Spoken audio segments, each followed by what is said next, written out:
Command and control system जहां तक है वो उड़ा दिया गया है already, there is no command and control मिला हुआ है। और ये ईरानियंस को मालूम था कि ये होने वाला है, इसलिए उन्होंने एक साल भर यही तैयारी की है कि एक mosaic command and control system रखा जाए कि अगर सारे के सारे टॉप कमांडर्स एलिमिनेट हो जाते हैं तो डिसजॉइंटेड तरीके पे 31 जो उनके प्रोविंसेस हैं वहां पे आईआरजीसी और सिविल एडमिनिस्ट्रेशन कैसे काम करेगी, और वो उसी के हिसाब से कर रहे हैं। और अभी जहां तक कमांड एंड कंट्रोल आपने बात की तो मैं यहां मेंशन करूंगा, बात हो रही है कि मुस्तफा खुमैनी जो है वो इस वक्त कंट्रोल में है। कहां है वो? हमने उनको देखा नहीं है पिछले कई दिनों से, वार का 38th डे है, कहीं उनका कोई स्टेटमेंट, कोई उनकी विजुअल बताया जा रहा है कि वो मारे गए हैं या वो मॉस्को में अपना इलाज करा रहे हैं, जो भी है ही इज नॉट हियर। तो कमांड एंड कंट्रोल खत्म है।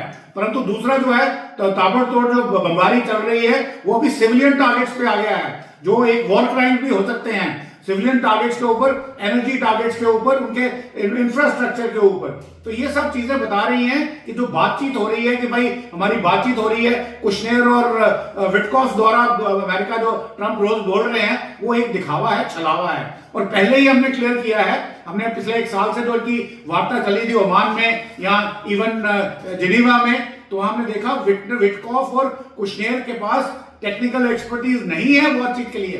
बीच में बताया गया कि जेडी वैंस और मार्को रूबियो को भी ऐड कर दिया गया है, पाकिस्तान ऐड हो गया है, पर ईरान ने बड़ा क्लियर कर दिया है कि पाकिस्तान की कोई हमारा इशू नहीं है, हमारा कोई बात नहीं चल रही। तो ये अल्टीमेटली मैं बार बार अभी दोबारा ये आज मेरा ये आंकलन है कि ये जो बात हो रही है 3 मार्च को शुरू हुई थी बातचीत एक्सटेंड करने की, डेडलाइन के ऊपर डेडलाइन, ये एक छलावा है दुनिया को चुप कराने का, यूरोपियंस को चुप कराने का। जैसे अभी नेटो वाले भी अमेरिका से उनके जो सेक्रेटरी जनरल है मार्क रूट वो बात करने वाला है ट्रंप के साथ, और फिर एशियन नेशन को ये बताने का देखिए हम तो उनको डेडलाइन पे दे रहे हैं, बातचीत कर रहे हैं, वो टेबल पे नहीं आ रहे। और वो एक्चुअली टेबल पे नहीं आ रहे क्योंकि आईआरजीसी कंट्रोल में है। रागची और पजेशियां या उनके इस्माइल बगाई, ये जो सिविलियन प्रेसिडेंट वगैरह जो उनकी एडमिनिस्ट्रेशन है, जो इस वक्त कमांड में होनी चाहिए, जो मॉडरेट भी है और समझदार भी है, वो इस वक्त आईआरजीसी के हाथों में प्ले कर रहे हैं, जो राइटिस्ट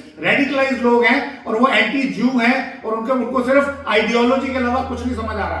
परंतु इनको ये नहीं समझ आ रहा कि जो उनकी भोली भाली जनता है वो मार खा रही है। और दूसरा ये बता दूं, ये इवन और इसकी एस्केलेशन अभी और ज्यादा हो सकती है, जो इवन गल्फ कंट्रीज के लिए भी घातक होगी। अगर उन्होंने डायरेक्ट सारे के सारे हमले डिसैलिनेशन प्लांट्स या पावर इंफ्रास्ट्रक्चर गल्फ कंट्रीज के ऊपर शुरू कर दिए, जो कर दिए हैं, अगर उनको डिस्ट्रॉय कर दिया तो ये पूरी की पूरी जो मिडिल ईस्ट की जो व्यवस्था है, वो एक सिविलाइजेशनल व्यवस्था है, वो खतरे में आ जाएगी। Forget about exporting the oil, तो वो चीजें बाद में देखेंगे। तो इसलिए ये सब कुछ जो हो रहा है ये ट्रंप द्वारा एक ज्यूज के साथ मिलकर, इजराइल के साथ मिलकर के एक मिली भगत है, एक किस्म की स्ट्रैटेजी है कि जब तक हमारे ऑब्जेक्टिव्स पेट्रो डॉलर को बचाना या इजराइल के जो परमानेंट जो फाइनल ऑब्जेक्टिव्स हैं उनको खत्म नहीं हो जाता, तब तक ईरान को पाउंड करते रहो। और वो चूंकि बोल रहे हैं, डिक्लेयर्ड उनका जो घोषित बात है कि हम आईआरजीसी वाले राइटिस्ट हैं, हम नहीं झुकेंगे, वो नहीं झुकेंगे। तो उसी प्रेटेक्स्ट पे आप उनको पाउंड करते चलो और उनको खत्म कर दो और अल्टीमेटली उनकी एनिहिलेशन कर दो।